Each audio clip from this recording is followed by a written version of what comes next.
बाजार में शानदार तेज़ी है। इस पर बातचीत करने के लिए क्या ये तेज़ी टिकाऊ है या नहीं, हमारे साथ बिग मार्केट वॉइसेस में जुड़े हैं कंप्लीट सर्कल के मैनेजिंग पार्टनर और सीईओ गुरमीत चड्ढा। गुरमीत जी, गुड आफ्टरनून। क्या लग रहा है, ये तेज़ी टिकेगी या फिर और पहली बात तो क्या कारण रहा आपके हिसाब से जो इस तरीके की तेज़ी आई, और क्या ये टिकेगी? एक दो तीन कारण रहे। एक हमारी चर्चा हुई थी, बाजार थोड़ा ओवरसोल्ड था क्योंकि एफआई सेल ऑफ रिलेंटलेस था। हमने देखा कि मार्च में पिछले एक हफ्ते में सेलिंग प्रेशर भी कम हुआ और कल जो था बाइंग फिगर था। शॉर्ट कवरिंग भी देखी आपने, टेक्निकल वाले ज्यादा अच्छा बता पाएंगे। मेन जो अनुज, एक जो मेन कारण था शुरू के करेक्शन का, जो यूएस पैसा मूव हुआ था, यूएस में 700-800 billion dollar US only funds को, पैसिव को, एक्टिव को मिला नवंबर से लेके जैन एंड तक। कुछ उसमें थोड़ा सा रिवर्सल अब देखने को मिल रहा है क्योंकि यूएस इकोनॉमी थोड़ा सा स्लो डाउन होगी, ऐसा मार्केट को लग रहा है। बिग टेक जो है वहाँ का 8-10 जो कंपनीज है वहाँ पे कहते हैं कि लगभग लगभग 1 से 1.5 ट्रिलियन डॉलर मूव आउट करेगा, क्योंकि आज अब 30-40 का मल्टीपल यूएस इकोनॉमी में बिग टेक को शायद ना दें, कंसिडरिंग कि यूएस में स्लो डाउन है। उसका इम्पैक्ट हमें थोड़ा बहुत निफ्टी आईटी पे भी देखने को मिल रहा है। डॉलर इंडेक्स रिसीड हुआ है, बट मेरे हिसाब से ये जो रिलीफ आया है मार्केट में, वो क्वालिटी स्टॉक्स में ज्यादा अच्छा आया है। अब देखिए बाजार में ऐसा नहीं है कि सब कुछ जा रहा है ऊपर। कुछ जगह स्टॉक्स अभी भी 40-50% डाउन है, लेकिन जो हाई क्वालिटी स्टॉक्स हैं जहाँ पे अर्निंग ग्रोथ अच्छा था, वहां पे वापसी देखने को मिली है। चाहे वो अगर आप देखें डिफेंस में सोलार इंडस्ट्रीज था, वो वापस 10,000 के ऊपर के लेवल पे है। जब उसको अच्छे ऑर्डर्स मिल रहे थे तो बाजार उस चीज को इतना वो नहीं दे रहा था। सिमिलरली ऑटो एक्सिलरी में उनो मिंडा का नतीजा अच्छा था। शेयर वापस आज 4 डिजिट में आ गया है 800 रुपए जाने के बाद। पॉलीकैब में हमने देखा अनाउंसमेंट के सिर्फ स्टॉक गिर गया था कि वो 2 साल बाद बिरला अपना केवल, तो वहां पे हमें थोड़ी सी 47-4600 के लेवल से अगर आप देखेंगे तो 15-20% की रिकवरी देखने को मिली है। तो मेरा ही मानना है कि आप क्वालिटी स्पेस में रहेंगे तो ज्यादा अच्छा रहेगा, और अर्निंग ग्रोथ वापस आना चाहिए। अगर अर्निंग ग्रोथ वापस आ गया और यूएस की बॉन्ड यील्ड्स थोड़ी सी कम होती है, तब ये रैली सस्टेनेबल होगी। लेकिन अगर अर्निंग ग्रोथ वापस नहीं आया और बॉन्ड यील्ड ऊंची रही, तो मुझे लगता नहीं है कि बाजार में बहुत ज्यादा अपसाइड आएगा। अच्छा गुरमीत, बिल्कुल बात आपने सही कही। आई मीन अल्टीमेटली सारा खेल अर्निंग्स का ही है, बट आप प्रीएम्प्ट क्या कर रहे हैं? I mean considering the I think trend जो पिछले 2 क्वार्टर्स में रहा, अर्निंग्स का रिवाइवल, अर्निंग्स का बढ़ना, इस बात की पॉसिबिलिटी आपको कहाँ लग रही है, जहाँ पे आप लोगों ने थोड़ा बहुत प्रीएम्प्ट किया है, अपने क्लाइंट्स के लिए अपनी पोजीशंस को ऐड किया है? वीर जी, आप देखिए इंडिया में एक बहुत खूबसूरत बात क्या है कि जो इकोनॉमिक ग्रोथ है उसका डायरेक्ट कोरिलेशन है कॉर्पोरेट प्रॉफिटेबिलिटी से। ये बाकी इकोनॉमीज में नहीं है। आप देखिए हम इंडेक्स का रिटर्न हमेशा बोलते हैं 12-13% है, 20 साल का, 30 साल का। और वो नॉमिनल जीडीपी ग्रोथ जो है वो भी 11-12% है। और कॉर्पोरेट प्रॉफिटेबिलिटी अगर आप देखेंगे, अगर आप 25-30 साल का भी मैप करेंगे तो वो भी 12-13% है। और इसलिए इंडिया जो है इमर्जिंग मार्केट का स्टार माना जाता है। चाइना में, बहुत सारी कंट्रीज में, क्योंकि पीएसयू जहाँ पे शेयर ज्यादा होते हैं, कहीं पे हाई डिस्ट्रीब्यूशनेट ओनरशिप होती है कुछ एक पर्टिकुलर कॉन्ग्लोमरेट्स की, वो देखने को नहीं मिलता है। तो मुझे ऐसा लगता है कि इस क्वार्टर में कुछ एक पॉकेट्स में ग्रीन शूट्स देखने को मिल रहे हैं। आप पावर डिमांड देखिए, फरवरी में 238 गीगावाट थी, लगभग 131 बिलियन यूनिट्स के ऊपर हमने कंज्यूम किया, जबकि फरवरी 28 दिन का महीना है। ये दिखाता है कि इंडस्ट्रियल और डोमेस्टिक कंजम्पशन दोनों अच्छा रफ्तार पकड़ रहा है। बैंक में वापस से क्रेडिट ग्रोथ कुछ पॉकेट्स में अच्छी देखने को मिली है, स्पेशली मॉर्गेजेस में, एसएमईज में। कुछ एक मेरी बैंक्स में सीनियर लोगों से चर्चा हो रही थी, तो मुझे लगता है कि आपको थोड़ा सा फाइनेंशियल में उसका इम्पैक्ट देखने को मिलेगा। इंडिया में भी थोड़ी सी यील्ड सॉफ्टन हुई है। 10 ईयर जी से 6.70 6.75 की रेंज में आया है। उसका इम्पैक्ट आपको कॉस्ट ऑफ फंड्स पे देखने को मिलेगा एनबीएफसीज के। हमने देखा एनबीएफसीज में अच्छी रिकवरी आई है मार्केट में। और डिस्क्रिशनरी कंजम्पशन जो स्पेशली ट्रैवल, टूरिज्म, होटल है, वहां पे ट्रेंड स्ट्रांग लग रहा है। तो मुझे लगता है कि अभी जहाँ पे अर्निंग्स अच्छा है वहां पे एंकर रहना चाहिए। और इन पॉकेट्स में मुझे ऐसा लगता है कि अर्निंग्स जो है पॉजिटिव रहेगा, अच्छा मोमेंटम देखने को मिलेगा। ब्रॉडली भी मुझे लगता है कि एक अच्छा चांस है अर्ली डबल डिजिट अर्निंग का। बट देखते हैं कैसा कैसा कैसा जाता है अर्निंग सीजन। ओके, चलिए, तो ये इस समय क्लियरली अर्निंग्स पर बात हुई। एक कुछ और स्टॉक्स की बात करते हैं गुरमीत जी, जहां पर पिछले कुछ दिनों में अच्छे मूव्स आए हैं। उनमें सबसे ऊपर हैं ये मार्केट पार्टिसिपेंट स्टॉक्स, चाहे बॉम्बे स्टॉक एक्सचेंज हो, या फिर सीडीएसएल, एंजल वन, कैम्स, इन सब में कमबैक हुआ है। यहाँ क्या व्यू होगा अब आपका? मुझे लगता है ये वाला क्वार्टर थोड़ा सॉफ्ट रहेगा, क्योंकि आप देखिए एफएनओ वॉल्यूम्स में काफी ड्रास्टिक रिडक्शन है। अ, हमने देखा ज़ीरोधा के जो प्रमोटर हैं उन्होंने भी वार्न किया कि शायद इतने सालों में पहली बार उनको ट्रेडिंग वॉल्यूम्स में 20-25% कम दिख रहा है। और करेक्शन के बावजूद वैल्यूएशंस रिच हैं। ऐसा नहीं है कि कोई स्टॉक 15-20 के मल्टीपल पे आ गया। अभी भी अगर आप सीडीएसएल या कैम्प्स देखेंगे तो 40-50 के मल्टीपल पे मिलेगा आपको। तो मुझे नहीं लगता है कि लॉन्ग टर्म स्टोरी में कोई इश्यू और स्टॉक में करेक्शन भी आया है। सीडीएसएल तो लगभग 1900-2000 से 11-1200 के लेवल पे आया है। कैम्प्स 5500 से 3400-3500 रुपए आया है। बीएसई भी लगभग 6000 से फॉल हुआ है। बट मुझे लगता है वैल्यूएशंस अभी भी रिच है। तो नियर टर्म में मुझे लगता है क्योंकि अगर क्वार्टर शॉर्ट रहा तो हो सकता है थोड़ा आपको कंसोलिडेशन देखने को मिले। मीडियम टर्म स्टोरी जो है सॉलिड है। ब्रोकिंग में मैं थोड़ा-सा अभी कॉशियस रहूँगा क्योंकि वहाँ पे आपको मार ज़्यादा दिखती है। जो मार्केट पार्टिसिपेंट प्लेस है क्योंकि वो ड्यूओपोली है, इतनी ज़्यादा सप्लाई नहीं है, चॉइसेस कम है, तो हो सकता है वहाँ पे जो है प्राइस वाइज़ जो एक्शन है वो कम हो इस करंट लेवल से। तो अभी भी मैं एंकर रहूँगा सीडीएसएल कैम्प्स में जो हमारे पोर्टफोलियो में है और अगर और अनलिस्टेड शेयर में अनुज एनएससी भी अब 1500 साढ़े 1500 1600 वाली डील्स में आने लग गया है, जो पहले नहीं मिल रहा था। और एनएससी भी अगर आप देखेंगे तो अभी भी 25-30 के मल्टीपल पे अगर आप उसका ईपीएस लेते हैं करंट ईपीएस तो मेरे हिसाब से मैं न्यूट्रल हूँ, लॉन्ग टर्म पॉजिटिव हूँ, नियर टर्म में कुछ और ऐड नहीं करूँगा। ओके, ये रही कैपिटल मार्केट स्टॉक्स पे। अच्छा गुरमीत, ऑटो सिंक हुआ, आई मीन टाटा मोटर्स तो ऑलमोस्ट हाफ हो गया था, मारुति का मोमेंटम कोलैप्स हुआ। आप मारुति को देखिए, इस कैलेंडर वर्ष 2025 में 3 प्राइस हाइक ले चुका है डिफरेंट मॉडल्स पे। अब मेटल प्राइसेस का फर्म होना, डिमांड बहुत स्ट्रॉन्ग ना होना, अभी आप मेटल्स को ये ऑटो पे क्या भी रखते हैं? जैसे कि आपने कहा कि आप अर्निंग्स के रिवाइवल का इंतज़ार करेंगे, तो ऑटो पे अभी आप अभी बैकफुट पे ही है, कोई खास एडिशन नहीं किया है? मुझे लग रहा है ऑटो में लीडरशिप क्लियरली एविडेंट दिख रही है। अगर आप देखें तो अगर आप टू व्हीलर में देखें तो टीवीएस में हमें वो लीडरशिप दिख रही है। बैलेंस शीट में अब हार्डली कोई डेट रह गया है। उन्होंने फरवरी, जनवरी दोनों में month on month volume growth दिखाई है। ईवी में बहुत अच्छा कर रहा है, आईक्यूब बहुत अच्छा कर रहा है, एक्सपोर्ट मार्केट अच्छा कर रहा है।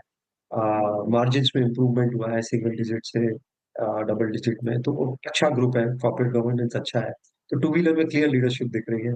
सिमिलरली आप अगर ऑटो एंसिलरीज में और ओईएम्स में देखेंगे जो नीचे तो आपको दिखेगा कि अच्छे प्लेयर्स हैं जो उनो मिंडा जैसे वहाँ पे क्लियरली दिख रहा है कि अर्निंग मोमेंटम सस्टेन्ड है, डिपेंडेंसी यूरोप पे ग्लोबल सप्लाई चेन पे कम है। तो जिसका भी यूरोप पे डिपेंडेंस ज़्यादा है क्योंकि ग्लोबली ऑटो में तो स्लो डाउन है, वहाँ इम्पैक्ट ज़्यादा देखने को मिला है, चाहे वो सोना बीएलडब्ल्यू हो, चाहे वो मदर सुजुकी हो, चाहे जो वाला ग्रुप हो। सिमिलरली फोर व्हीलर्स में एम&एम क्लियर लीडरशिप दिखा रहा है, कम गिरा है और मंथ ऑन मंथ नंबर्स अच्छे आए हैं। तो मुझे लगता है जहाँ पे मार्केट लीडरशिप दिखा रहा है, जैसे बैंक्स में आईसीआईसीआई में दिखा रहा था इतने सालों से, क्योंकि ऑटो में भी क्लियर लीडरशिप दिखा रहा है और वहीं पे आपको एंकर होना चाहिए। पूरा ऑटो पैक जस्ट बिकॉज़ कि डिस्क्रिशनरी कंजम्पशन बढ़ने वाला है, ब्लाइंड कॉल नहीं लेनी चाहिए। बिल्कुल। ऑटो पैक का चलिए यहाँ पर अच्छे मूव्स आ रहे हैं। इसके अलावा एक आध और स्टॉक्स जहाँ पर अच्छे मूव्स आए, एक बार आप लेकर आइए ना मुथूट फाइनेंस को। मुथूट फाइनेंस, बजाज फाइनेंस, ये सब जो स्ट्रॉन्गर एनबीएफसीज हैं इनमें बहुत शानदार मूव्स रहे हैं। गुरमीत जी, यहाँ पर आपके प्रेफर्ड पिक्स क्या होंगे? चोलामंडलम में भी ठीक ठाक मूव्स रहे हैं पिछले कुछ दिनों में, श्रीराम फाइनेंस भी चला है। प्राइस एक्शन हमेशा प्रीएम्प्ट कर लेता है। बजाज फाइनेंस जब बाजार गिर रहा था तभी 8500 पे आ गया था और 2-3 साल चला ही नहीं। हम हमेशा ये चर्चा करते हैं। तो आप देखिए 6 टाइम प्राइस टू बुक है, तो मुझे नहीं लगता कि मुझे इंक्रीमेंटली ऐड करना चाहिए। हाँ, कल को अगर और रिस्ट्रक्चरिंग देखने को मिलती है, मैं राजीव जैन जी का रोल देखना चाहूँगा जब उनका सुपर एन्युएशन होता है। आई थिंक वो मेरे हिसाब से एक बड़ा ट्रिगर है। इस स्पेस में लीडरशिप बहुत इंपॉर्टेंट है।